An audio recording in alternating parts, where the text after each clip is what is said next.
Shalom berkah dalam Pak Greg dan teman-teman sekalian. Bagaimana kabarnya hari ini?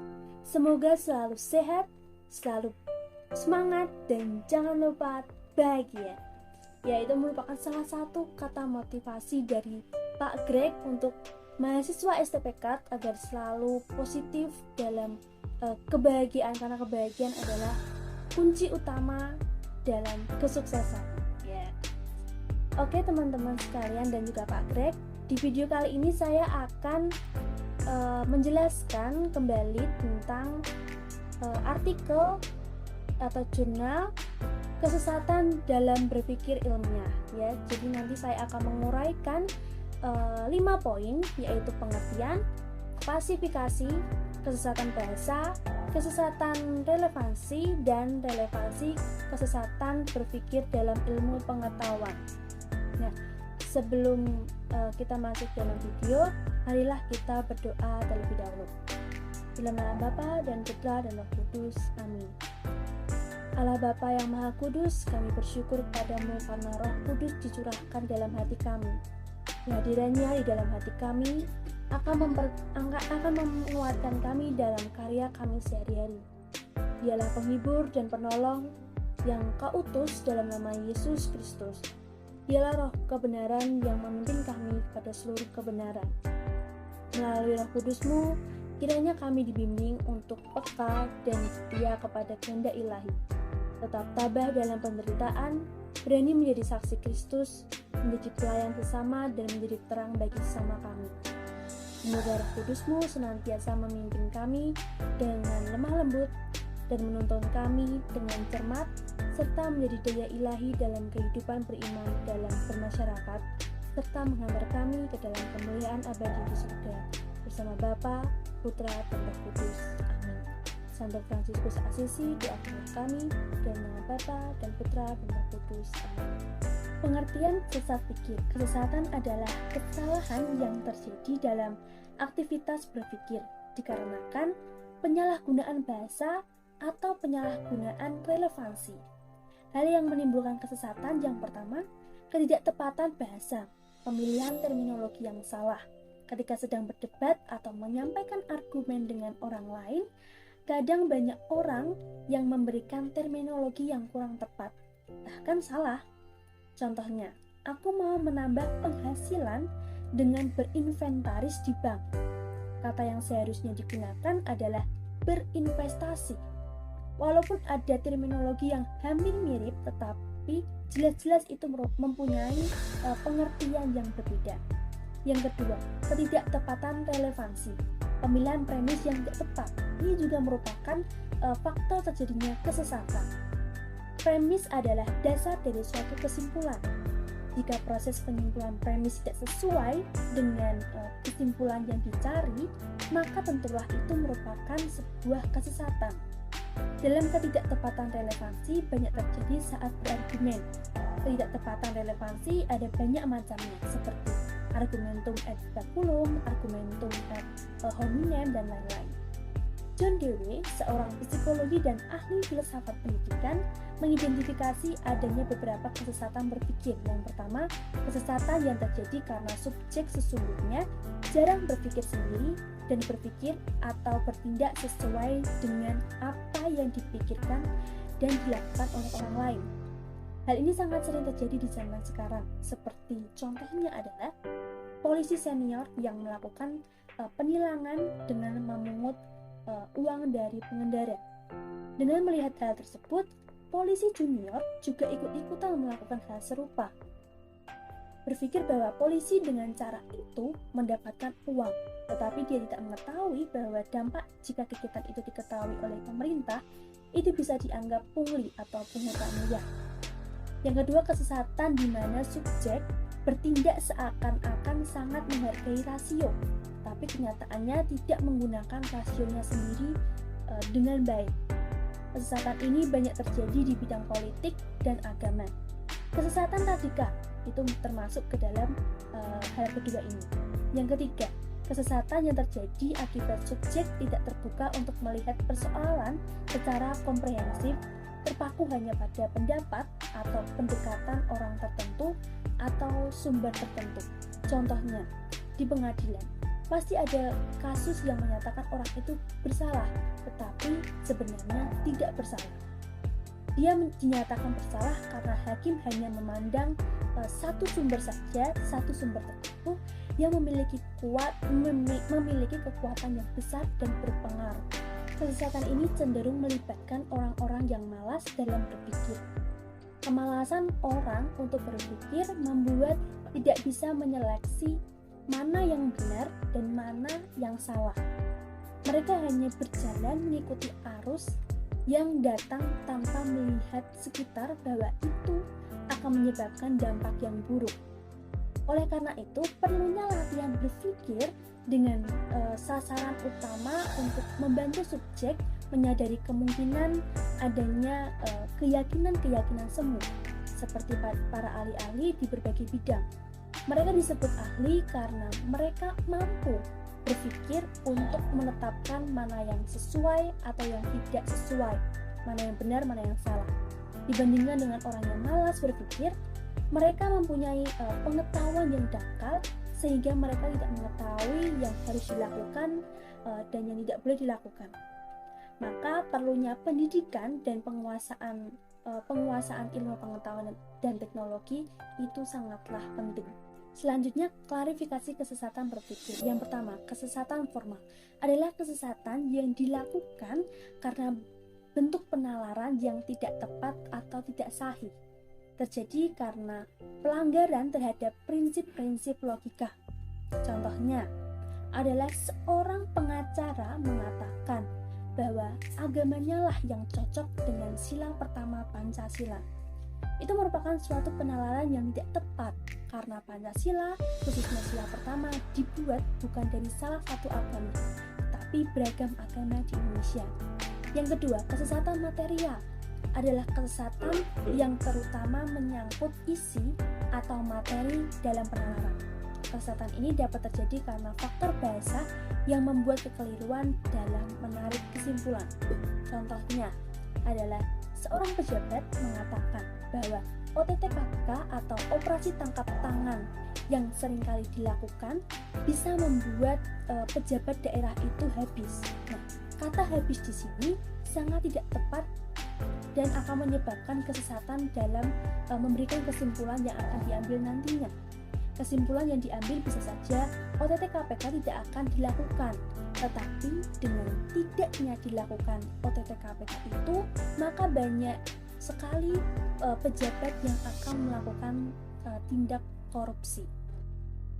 Kesesatan bahasa. Bahasa adalah alat untuk berkomunikasi dan menyampaikan pendapat atau argumen kepada orang lain. Tetapi jika bahasa yang digunakan itu salah dan tidak tepat, akan terjadi pendapat atau argumen itu tidak benar. Maka itu yang dinamakan dengan kesesatan bahasa. Beberapa bentuk kesesatan bahasa dalam penggunaan bahasa. Yang pertama, kesesatan aksentuasi. Pengucapan terhadap kata-kata tertentu perlu diwaspadai karena ada suku kata yang harus diberi penekanan. Pengubahan penekanan kata juga akan mengubah arti dari kalimat. Yang kedua ada kesesatan aksentuasi verbal. Nah, contohnya adalah sangat memiliki arti yang berbeda di antara kata yang sama seperti serang. Serang itu bisa diartikan kota dan serang atau bisa diartikan sebagai tindakan menyerang dalam pertempuran. Nah, juga bisa kita ambil contoh apel. Apel itu adalah sebuah buah, salah satu jenis buah, dan juga apel yang artinya juga upacara bendera. Yang ketiga ada kesesatan aksentuasi nonverbal. Contohnya, sebuah iklan dengan 2,5 juta Anda dapat membawa motor. Ini merupakan kesesatan aksentuasi nonverbal karena motor ternyata baru dapat bisa dibawa pulang tidak hanya dengan uang 2,5 juta, tetapi harus menyertakan syarat-syarat seperti KTP, kartu keluarga dan sebagainya. Atau ungkapan apa dan H memiliki arti yang berbeda jika diucapkan dengan keadaan yang berbeda, seperti bertanya apa, kalau marah apa, ya kan berbeda kan itu aksentuasi nonverbalnya terlihat dalam berbagai keadaan yang berbeda. Lalu selanjutnya ada kesesatan ekuivokasi. Nah, kesesatan yang disebabkan karena satu kata mempunyai lebih dari satu arti. Selanjutnya ada kesesatan ekuivokasi verbal. Adalah kesesatan ekuivokasi yang terjadi pada pembicaraan di mana bunyi yang sama disalahartikan menjadi dua maksud yang berbeda. Contohnya, bisa yang diartikan itu dapat atau bisa dilakukan, dapat dilakukan. Tapi ada juga kata lain, bisa itu artinya racun ular. Nah, itu merupakan pembicaraan di mana bunyinya sama tetapi artinya berbeda. Lalu selanjutnya ada kesesatan ekuivokasi nonverbal. Contohnya, menggunakan kain atau pakaian warna putih itu biasanya disebut orang suci. Tetapi di negara India, wanita yang menggunakan kain putih atau sari putih itu umumnya adalah seorang janda. Lalu yang selanjutnya ada kesesatan amfiboli.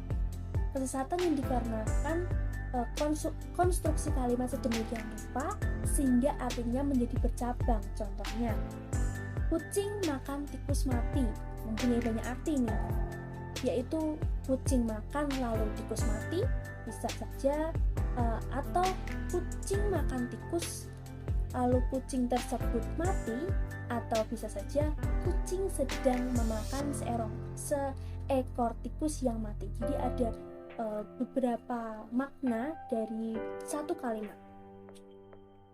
Lalu yang terakhir ada kesesatan metaforis. Adalah kesesatan yang terjadi karena pencampur adukan arti kiasan dan arti sebenarnya. Contohnya, pemuda adalah tulang punggung negara. Penjelasan kesesatan yaitu pemuda di sini adalah arti sebenarnya dari orang-orang yang masih berusia muda. Sedangkan tulang punggung adalah arti kiasan karena negara tidak memiliki tubuh biologis dan tidak memiliki tulang punggung yang layaknya makhluk vertebrata. Poin selanjutnya adalah kesesatan relevansi. Kesesatan relevansi adalah sesat pikir yang terjadi karena argumentasi yang diberikan tidak tertuju kepada persoalan yang sesungguhnya, tetapi terarah kepada kondisi pribadi dan karakteristik personal seorang atau lawan bicara yang sebenarnya itu tidak relevan untuk kebenaran atau kekeliruan isi argumennya.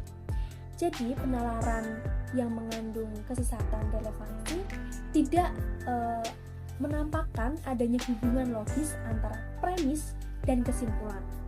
Kesesatan relevansi ini terdiri dari argumentum ad hominem, argumentum ad baculum, argumentum ad populum, argumentum authoritatis, argumentum ad verecundiam, ignoratio elensi, argumentum ad ignoratiam, petitio principi, argumentum ad misericordiam, kesesatan non causa pro causa, kesesatan aksidensi, kesesatan karena komposisi dan divisi, dan yang terakhir ada kesesatan karena pertanyaan yang kompleks. Poin terakhir yaitu relevansi kesesatan berpikir dengan ilmu pengetahuan, relevansi dengan ilmu politik. Metode ilmiah yang digunakan dalam ilmu politik ini menggunakan model deduksi, yaitu melihat hal-hal yang bersifat umum dahulu, kemudian baru melihat hal-hal yang bersifat khusus.